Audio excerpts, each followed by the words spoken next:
Hello and welcome to From Mrs. to Me, a podcast where you'll be inspired by courageous stories of strength and resilience told by women just like you who have been through the upheaval of divorce. This is their journey from Mrs. to Me, finding their true identity and creating a bold, beautiful life. I'm Crissy Freeman and I'm your host, a certified life coach and divorced mother of two. Join me each week as we explore real stories of divorce and what it takes to transform and live in alignment with the real you. Hello, and welcome to another episode of From Mrs. to Me. I'm Crissy Freeman, and I'm your host. I'm so excited about this episode today, and there is so much you will gain from the inspiring, transformational story of my next guest. Laurie James is a mother, divorcee, recovering caregiver, turned author, somatic relationship coach, and podcaster. Laurie's podcast, Confessions of a Free Bird, was inspired by her youngest of 4 children, leaving the nest, and the sequel to her book, Sandwiched, a memoir of holding on and letting go. Laurie's book is about her journey from loneliness to finding belonging during a time when she was raising 4 teenage daughters. Her mother had a heart attack and her marriage began to crumble. Laurie coaches women in midlife and beyond looking to date and relationship differently. She helps her clients connect to their bodies and nervous systems so they can work through their unresolved past and find freedom and love in their relationships. When she is not coaching clients or podcasting, she can be found nurturing her free spirit by walking her dog, skiing, sailing, hiking, spending time with close friends, or planning her next adventure. And so much more that will also be shared in the show notes. Wow. Talk about inspiring. There is so much our audience can learn from your story, and I can't wait to get started. Welcome, Laurie. Thank you, Crissy, for having me. I'm so excited to have this conversation and share my journey with you and your listeners. Great. Well, as you know, this podcast is to provide hope to listeners who may be struggling with making the decision to leave a marriage. Maybe they're overcoming the overwhelm of divorce or starting over and really trying to discover their truth to ultimately creating a fulfilling life. So you've clearly experienced all of these things. So, oh, yes. Can you take us back a bit, though, and start by sharing sort of who was Laurie when your marriage started falling apart? Yeah, that's a great question. And what's interesting is I'm 6 years out from leaving my marriage. And when I think back to who I was back then, I was a completely different person than I am today. I mean, yes, I looked the same. My basic personalities were the same. But when I think about how I feel on the inside now in comparison to what I was feeling then, it's really transformative. So just to share a little bit more with your listeners, when my marriage began to fall apart, I was caring for 4 teenage daughters, 1 set of twins in there.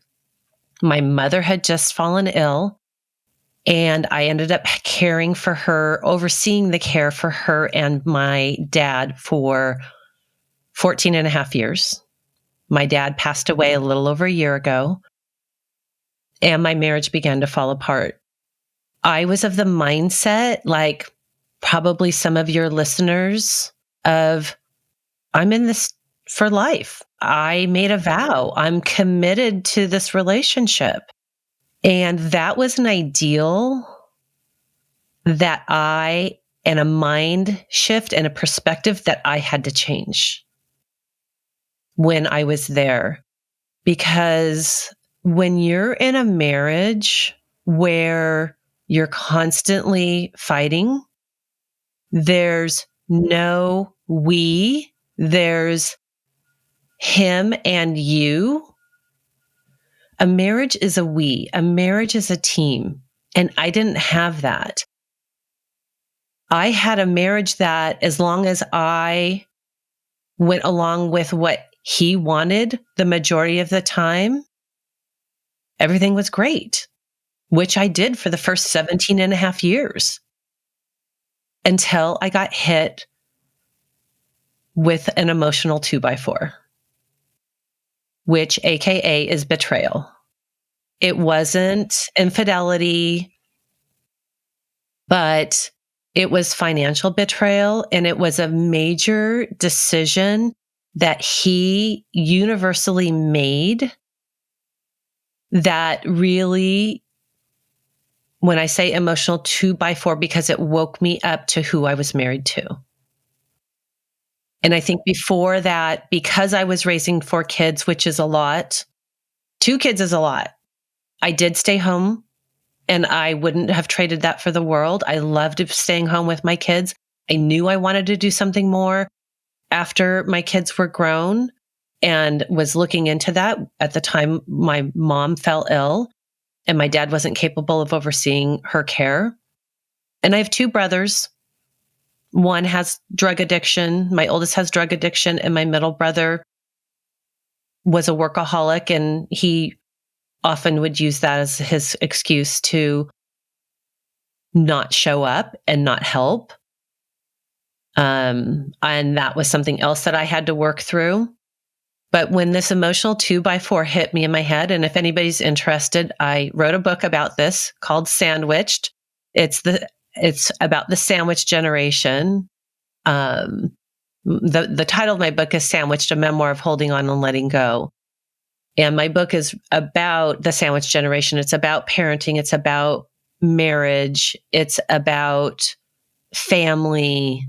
It's about adoption, because I'm also adopted. But really, the book is about me going from feeling very alone most of my life to finding belonging. And who do we belong to? Yeah. Ourselves. 100%. 100%. Right. And I had lost that. And it takes those 2x4s sometimes. You know, I hear from women all the time that should I stay or should I go? And ultimately, we have to be ready. And there always is that one situation, or 2 or 3 or 4, but it's that one situation. It takes this one situation that changes it all. And so, you know, I'll ask you, Laurie, for as you talked about, and I know there's so many beautiful things in your book that I definitely want you to share. But as you thought, as this 2x4 is hitting you, this sort of financial infidelity, if you will, or betrayal, was that the moment that you realized that something needed to change? Or was it something else? Okay. No, and this is the mistake I made, because I didn't have any needs for the majority of my relationship with him, because I thought, oh, well, when I need something, he'll be there for me, because we're in this together. We're dividing and conquering. I'm staying home to raise the kids. He's out there working. We're in this together. But we weren't. And when that 2x4 hit me in the head, I went into therapy, and it got to a point where I said, I'm going to therapy, and I don't care if you go with me or not. But I need to go, because I am dying inside. I'm miserable. And even as I'm saying this, like, it's taking me back there, and I sense emotion behind my words, because I had hit rock bottom. And I think we all do, right? We do. Regardless of what it is. And for those who don't hit rock bottom and notice them starting to drown, good, and getting out before they hit rock bottom, good for you. But I wasn't that person. I needed to hit rock bottom. So I put myself into therapy. But what I did is I sat there in therapy, and I said, and the first So what happened is that I said I was going to go to therapy no matter what. And he said, well, then I'll go with you. But the only reason he really went is because he he wanted to know what I was going to say about him. He still wanted some control. He wanted control. But the first therapy session, he was traveling, so he wasn't in town. So I went into couples therapy by myself, which is an oxymoron. I love it. There. I love it. And I said, here's the laundry list of things that I want to change about him. So it was all about him. Yep. Yeah. And so that's where I started. And so I had a lot of learning and growing to do myself through that process. And to make a long story short, we were in therapy for 5.5 years. I even went away for a week long, and he did too, for a week long intensive therapy where, you go away for a week and you're in therapy, group therapy for a week. It's a really wonderful program. If anybody's interested, it's Pia Melody's program out in Wickenburg, Arizona. And there's other ones too that people can go to. But I had a lot of childhood trauma. My ex had a lot of childhood trauma. Just being adopted is traumatic. And I'd never really addressed that. But through that 5.5 years of therapy, I tried to leave twice. The first time I wasn't ready. I wasn't really strong enough. But in the moment, whatever we were fighting about was just the straw that broke the camel's back. And then the second time I was ready, except for my twins, who are my youngest, were juniors in high school. And so I was leaving for a trip to go see my older two daughters who were my oldest lived in Chicago at the time, and my middle was in college. So she and I were going to go have a girls' weekend in Chicago. And that morning, I don't even remember the exact, I kind of do remember, but I won't get into the details. We had a big fight. And I told him, I want a separation. And I even told my older two girls, I came home and one of my twins literally had an anxiety and panic attack when I got home. She didn't know what my plans were, but she had an anxiety attack. She was hyperventilating. She was dry heaving. She was having a panic attack. And I thought in that moment, oh my God, I want to leave so bad, but I need to put my kids first at this point. She's a junior in high school. I'm so glad.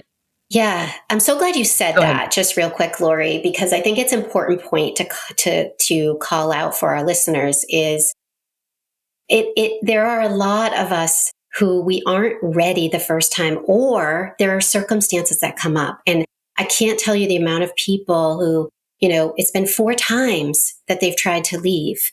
And then finally, that 5th time, they either had the courage or, they felt that they were, stable enough, or it was their kids, and so you will know. And I think that for you as a mom, I can understand, as being a mom myself, I can understand that and feel that experience. Yeah. And what I want to say about that also is I beat myself up for it though. So if anybody's listening who has experienced that and then tell themselves because they didn't leave, God, you're weak. What's wrong with you? Because that's what I did to myself. And so if anybody's listening who finds themselves in that position where they do feel weak, they feel like they're beating themselves up, don't. Give yourself space and be compassionate towards yourself, because we're humans. We're not perfect. We cannot handle it all, even though we think we can. And so be gentle and kind, and it will come. You will know when you're ready. Yes, I I love hated that. my therapist would tell me that all the time, and I hated her for that. Yeah, because you know what? We can't change the past. We can't go back. We can only go forward, right? And Right. so many times we look back. I've done the same thing, we all do, where you say, ugh, if only I had left sooner, my life would Yeah. be different. Well, you weren't ready at that point. And maybe Right. you hadn't learned everything you needed to learn. And so Right. when you were ready, you had learned everything you needed to learn and it was time to move on. But staying stuck in that place of regret or, not doing things at a particular time is not going to help you to move forward to create No. the life that you want. And Well, so and that I love negative that. self-talk is only going to keep you in that space longer. Exactly. Exactly. And, one of the things that I love that to transition just a little bit about your book, but one of the things that I love that I read that was referenced about your book, and again, I'm just for the audience, again, it's Sandwich, a memoir, holding on and memoir of holding on and letting go. But what it said, or what you described, one of the things you described about it was, it says, as she explores the layers of her life and heals her past, she realizes that she's the only one who can create the Mhm. life she wants and deserves. I Mhm. love that so much. And without giving too much away about the book, can you tell me more about the healing journey itself and your path of discovery and sort of creating that life that you have Yeah. today? That's a great question, and there's so much packed into that question. So let me see if I can be as concise so I don't just go rambling on and pick out the key points for you. When all this happened, that was like for a lot of us, I would have a pity party for one often, but then I would pull my big girl panties on and I tried to look at what was happening and ask myself, what am I supposed to learn from this? What are the life lessons I'm supposed to learn from this? So when a lot of this was happening, a couple of things I did. One is I developed a very strong female tribe. I had had some close girlfriends, but because I felt so lonely in my marriage, I was trying to see if just building a better friend group would suffice. But also what it helped me do is that gave me the support and the foundation. So once I did leave, I had a solid group of girlfriends that had my back. I went on a spiritual journey like a lot of people do. Why is this happening? What am I supposed to learn from this? Because look, we can either blame the other person or we can take responsibility for our part in what's happening. So the other thing that I did was I speak with the friends that I was making. One of the things that I did is I started an energy class. It was a little woo woo, but I made some great, incredible friends out of that group. And we've expanded, but we are still the core of this incredible group of women and I was in it for 3 years and we started a spiritual book club out of it. We go on a women's getaway in nature once a year. We celebrate birthdays together, and some of our friends are now moving out of state, but we're still this solid group of women. And for women, that is so important. We need our girlfriends, right? So there's the spiritual, there's the friend group, and then there was me looking at my part. And so I had lost myself in my marriage. I did. I gave way too much to him, I don't want to say my kids because I don't believe that, but I gave way too much of myself to him without it being reciprocated. And that took me, because I just assumed if I give, he'll see that and that he'll give in return, or when I need it, he'll give in return. But takers have no boundaries. And a taker is going to take and take and take until you set a boundary. So you can't use that by example kind of mentality like we do with our kids, right? No, it's very different. It's very different as a parent versus a partner. It is very different. So the friend group, my spirituality, and continuing to build my strength and heal my self-worth, right? I struggled with confidence. I struggled with self-worth because my relationship, and I didn't really even know it until I started to recognize it. But, when you have somebody that's constantly putting you down or telling you're not good enough, you internalize that. Right. I had 4 kids. I made dinner 5 nights out of the week. The house was spotless, 14 loads of laundry a week, like you name it. I'm a very productive person, almost too productive, because then I would burn myself out and become exhausted. But then he would come home and say, "Oh, well, what's this spot on the counter?" Or "Why is there grease on the floor?" Or, some little thing that he would pick out, especially when we were not in a good place. And he was very good at telling me what I should do and what I shouldn't do. Let me just, I don't know if you want me, this should have been a warning sign. Very, very early on in our marriage, we were hosting one of our first Thanksgivings, and we were having his family and my family, and I was pregnant and I had like a 2-year-old, and he came into the kitchen and was starting to tell me how to cook. Oh boy. And I said, "If you want to cook, go ahead. I'm leaving. I'm going to the movies." Good for you. And he was very good at giving direction. And I did. But then he would still do it. He would come because he knew best. He knew better. Mm-hmm. Yeah. And finally I got to the point where I said, "You cannot come into this kitchen unless the only question you can ask in my kitchen is, how can I help?" Yes, I love that. Take note, ladies. That is a really good one for those of us. It didn't always work, but yeah. No, I love that. Yes. And so many great. When you have somebody, go ahead. No, I was going to say, Go ahead. Yeah, I mean, just so many good nuggets there that I want to highlight before you get too far along. One of them first is this whole, you said about sort of finding your tribe, your female tribe. I talk a lot similar about finding your village, right?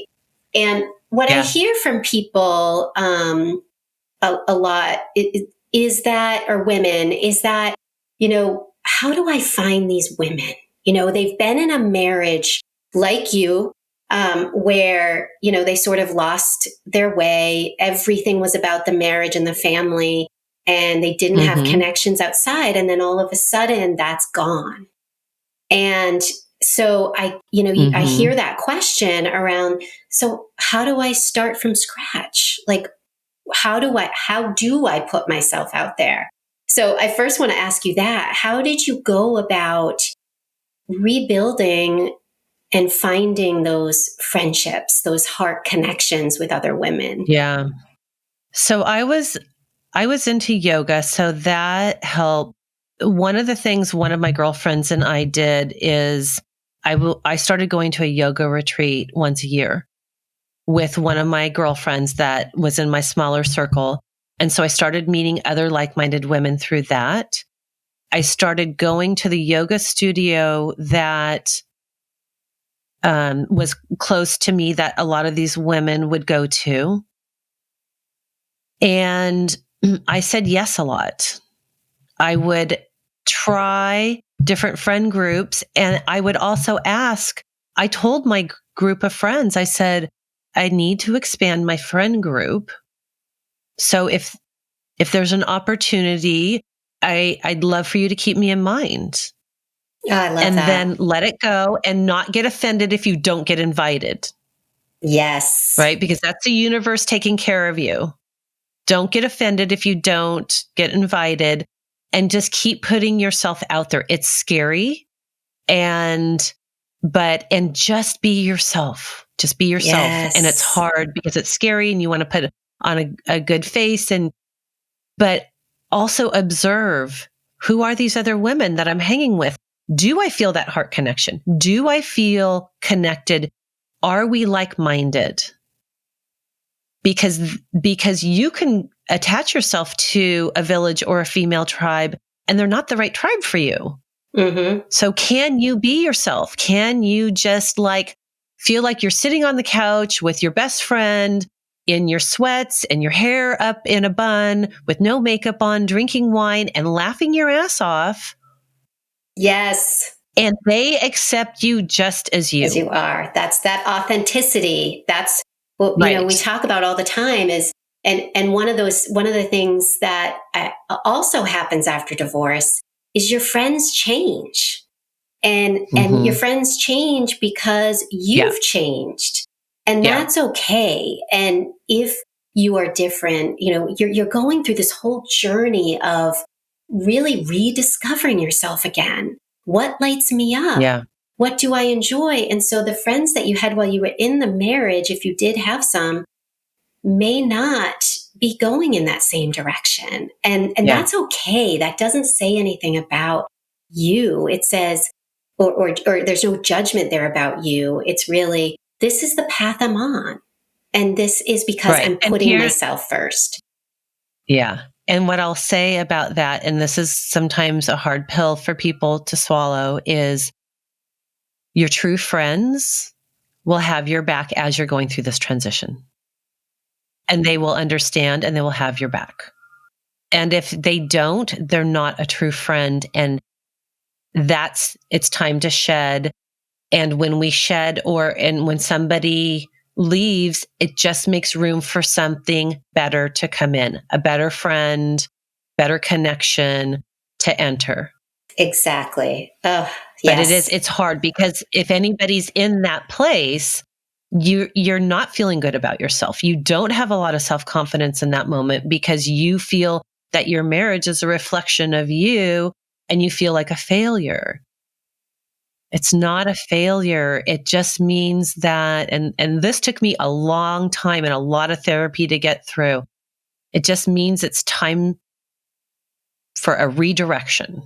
And being on the other side and 6 years out from my marriage, I couldn't be happier. I don't think I've ever been this happy in my entire life. Oh, I love hearing that. That's great. And that's what I think that is, you went through a period where some of the audience may be right now, meaning, Yeah, right? Fear in when fear takes over, it paralyzes us, right? And we feel totally. stuck. And then our mind starts to swirl and takes over. And you were able to slowly take one step forward every day to start to make change happen. And so that was kind of where I was headed with this was, we women struggle with their identity after divorce because, you go from being a wife to a single mom, and who am I now? I'm not this wife anymore. The family unit has changed. And there's Hmm. so much fear around, what do I do now? And so I'd love to hear sort of how you overcame that Yeah. fear. And I had that fear because my ex-husband he was a very successful businessman. He worked for a large corporation. And so we would do a lot of social things around his work. And so one of my fears was, oh my God, I'm not going to have a social life. Because so much of what we did was around him. But the bottom line is my social life exploded. Actually, to the point where I got stressed out. So there is a balance. Okay, that's good to know. There is a balance because I got very, very sick after I left my marriage it was actually the week that I signed my divorce papers. I had closed escrow on my house. And 2 weeks prior, I said to a couple girlfriends, I'm happy. And, because I was coaching, I was writing my book, I was dating, I was traveling. This was all pre-COVID. But I was stressed. I had taken on too much and I didn't know how to back myself out, but my body did, and my body shut down. And I ended up getting vertigo, major back pain, and I ended up in the hospital. So take that as a warning sign too. Like I said, I end up having to have the 2x4 hit me in the head. Yeah. Well, it happens multiple times. Yeah. Right. But also I had a buildup of stress because I was I was raising my kids, I was taking care of my parents. And part of what happened to me was I didn't have anybody outside of my therapist supporting me emotionally. And this is another really important piece for your listeners is when you're going through this process, it's so, so important to have support through a coach, through a therapist who's been through it and who can understand. Because I stopped my therapy and I ended up in the hospital for twice. I left the hospital the first time with a walker and I looked 6 months pregnant and they could not figure out what was wrong with me. It was really bad. Took me 6 months to recover. I ended up having this unnamed virus with this migrating arthritis. And I have a good girlfriend who's a doctor, and she came to the hospital the second time I was in, and she got freaked out. Wow. They were like pulling, I had fluid around my lungs. I had an air bubble on my chest. It was awful. I lost 14 pounds. I was fainting. I was severely anemic and I eat meat. I mean, it was bad. It just felt like my whole nervous system was fried. And that's where I think, that was kind of leads me to the next question, which was really about the role that self-care and self-love played in your transformation. Because it sounds like you were having a lot of fun, you were getting out, but really, were you taking care of yourself? Well, I am a person who I exercise, I eat fairly well. I am a fairly good sleeper. I wasn't taking care of myself emotionally. And that is really important as you're going through a divorce, is to take care of yourself emotionally. And so that was a pivotal point for me, obviously, because I had to take everything off of my plate except for my health. And I was doing a few things on my house so I could move in. But the emotional piece is key because my divorce was easier than some, harder than others. It was complicated. And my ex did not always make things easy. And I had to really be strong and fight for what I felt was fair to me. And also, you kind of have to play a little game when you're getting a divorce of, this isn't a time, when you go through a divorce, it's not a time to get even with your ex. And one of the things that I would suggest which is what I did, is look at who you're divorcing and you ask what's important to that person. Because I wanted to separate ties as quickly as I could possibly from my ex. But so what's important to them, and give that to them. And maybe you take something else in another area. So I did leave some money on the table because money was a form of control for him. I didn't leave money on the table that was going to make a difference in my life. But you have to know who you're negotiating with and be smart about it. And it's super hard, but as much as you can, look at it as a business transaction at that point. We do make decisions emotionally through the process, but try and take your emotions out of it. Don't make decisions when you're stressed or you're heightened. Give yourself time. Don't make a decision right there. Don't let them pressure you into making a decision. It's okay for you to take 24 hours, 48 hours a week to get back to them on whatever decision. So that way you're clear and that it feels right for you too. Yes. And take care of yourself through that process, right? And Because emotionally take care of yourself. yes. And that doesn't Yes. mean like I did, go, go, go, go, so you don't feel. And I did, like, I knew like I would cry and I would allow myself to do that, but I wasn't processing it with another person. And I think that's a really, really important piece. Yeah, that is huge. And, I think a lot of us do that. We put ourselves last, meaning we're so focused on our kids. Are they going to be okay? Oh my God, we're in this fear mode of what about finances? What about, career? What am I going to do, going forward? How am I going to live? And all this stuff starts swirling and we can't think straight. And so that's where that self-care healing comes into play around, okay, what do I need emotionally? What do I need? And to your point, so many of us think it's just exercise and it's not. There's that huge emotional piece.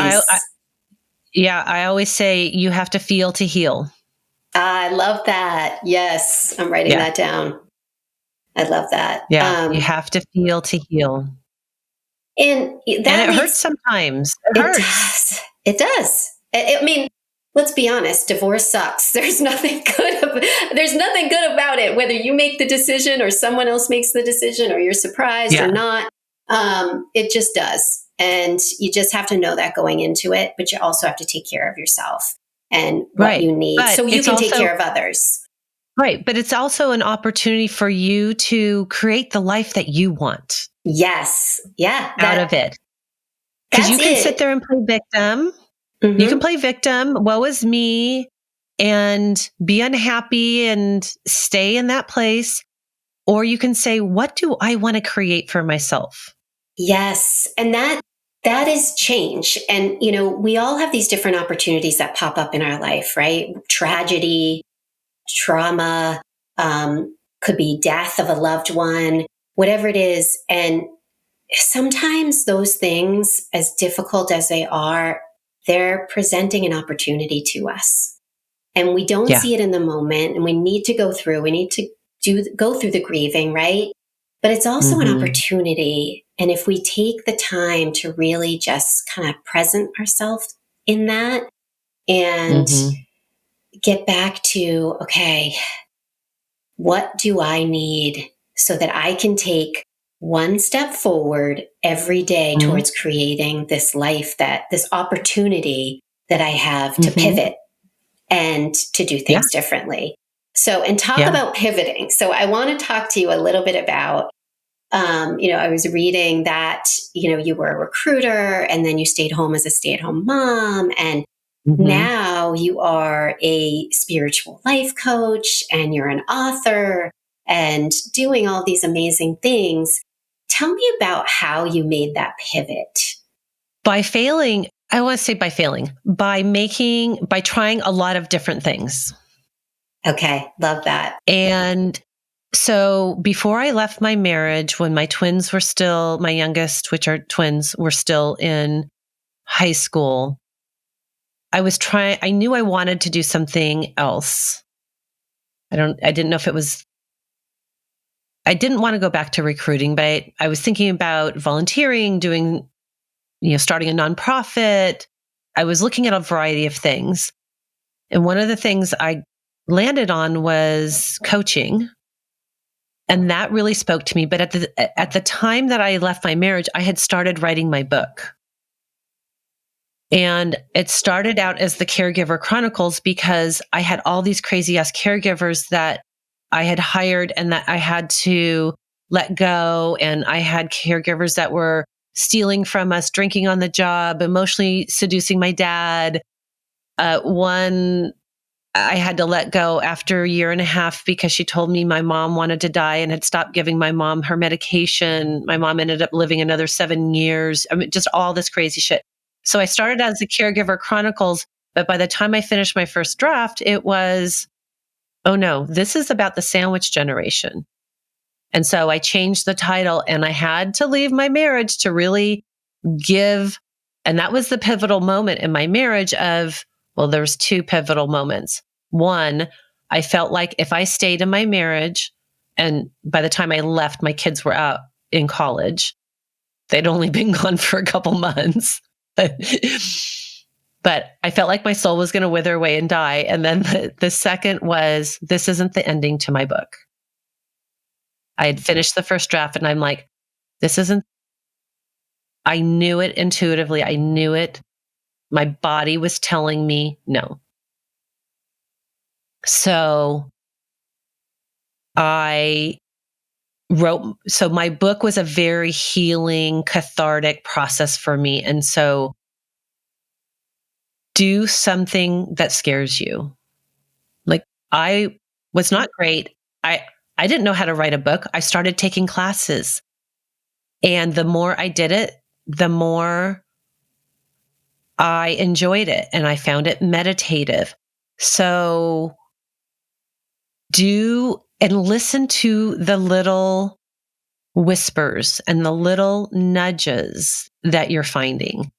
And the reason I started writing was because I would come home to my girlfriends and tell them these crazy stories that were happening with the caregivers. And they're like, oh my God, Laurie, you need to write a book. This is insane. Like, you can't make this shit up if you tried. Right. And I was like, I'm not like, what did I write outside of a PTA email, right? Like, who am I to write a book? Well, who am I not to? So I just kept doing it. And sometimes I would only write 15 minutes a day, but I got into a routine and I started writing every single day for an hour. Sometimes it went to 2 hours and sometimes it went to 3 hours, depending on if I got in the zone, in that flow zone. So listen to the little whispers. It's okay to try multiple things. I tried so many different things until I really landed on what I'm doing now, which is coaching women in midlife, mostly around dating and relationships. Speaking of dating, so first, thank you. I do want to highlight just a couple of things before we move into dating. But yeah, I think one of the things is we are a bit our own biggest critic, right? And I think letting go of whatever story that we are telling ourselves that is just not true. There are so many that we say to ourselves, and it's our mind just making up a story. And so go after what feels good, and you can always pivot.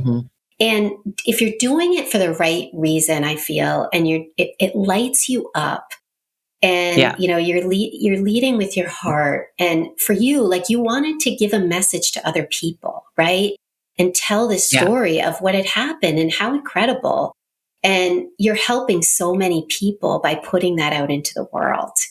And so, that's why I say to other people, don't hesitate if it feels right. And, energetically, it just lights you up. Go for it. Yeah. And you can always pivot later. Yeah. So thank you for that. And then I know so many women on here want to talk about dating. It is one of those topics that comes up all the time after divorce. And here I have an expert on here who you have your own program. And so I want to ask you first, and then I'll let you go into your program a little bit. When do you know? Is there a right time? When do you know when you need to put yourself out there and start dating? It's funny that you say that because I have a podcast too, which is what I call my sequel to my book. Confessions of a Freebird. And I'm going to be doing a 3-part series, or I don't know when this is going to drop, but a 3-part series on my podcast about dating. Might be 4, still working through that. And it will have the first part in the series is, are you ready? Right. But to give you the short version of that is really, you need time. You need to grieve, because a marriage, when you leave a marriage, it's a death. And so you have to, ideally, to be really ready for another relationship, you need to grieve that process. You need to grieve what could have been, what should have been, what you didn't have, all of those things. And that's all that internal work that we know is really important to do. And give yourself time to, and that takes time, right? I started dating probably 6 months after I left my marriage, which I don't recommend. If you're going to put a number on it, I'd say at least a year. I did that because my attachment style is anxious. And I'm a relationship person, but so that was important to me. I've worked through a lot of that. Took me 3.5 years of dating to find somebody. I am in a relationship now with a really, really wonderful man who loves me for me and lets me do all my weird shit and he's a keeper. not weird shit. Yeah, and like I'm a giver, he's a giver, and it's a great relationship. It's, we don't live together, but there's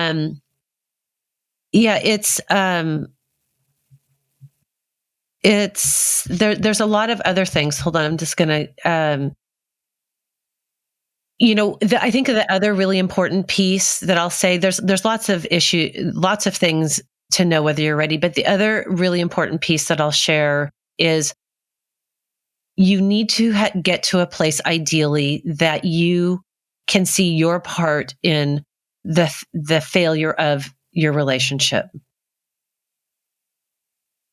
I think that's the other really important piece of knowing that you're ready, because it's in knowing what your part was, that awareness, so that way you can start changing. Because if you don't have that, you're going to create the same dynamic in your next relationship and your next relationship. And then you're going to wonder what's wrong with you. Yes. Did everyone hear that out there? Because I do think, you said earlier, you were talking about, sort of, you touched on the victim mentality, and we can live in that space. We can get stuck there for a very long time. Yeah. And there are 2 people in a relationship, and we all have decisions to make, and we get to decide how we show up. We get to decide what decisions we make. And owning our part in it is huge, especially when we're talking about healing and moving forward. So thank you for saying that. That's huge.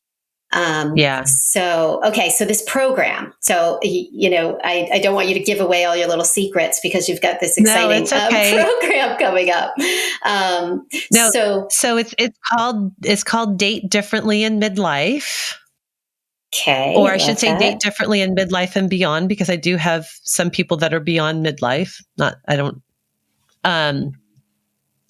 it's all the pre-work that you want to do, or that I did. I did it while I was dating. I think it's better to do it before you start dating, because we work on our belief system. And, because we're in midlife, we've had kids, things are starting to sag. We get crepey skin, like things don't look the way they did when we were in our 20s. And youth is wasted on the young too, but that's another story. Absolutely. Completely agree with that. Yes. But so we work on our belief system. We talk about values, your values, and the values you want in a partner. I talk about dating yourself.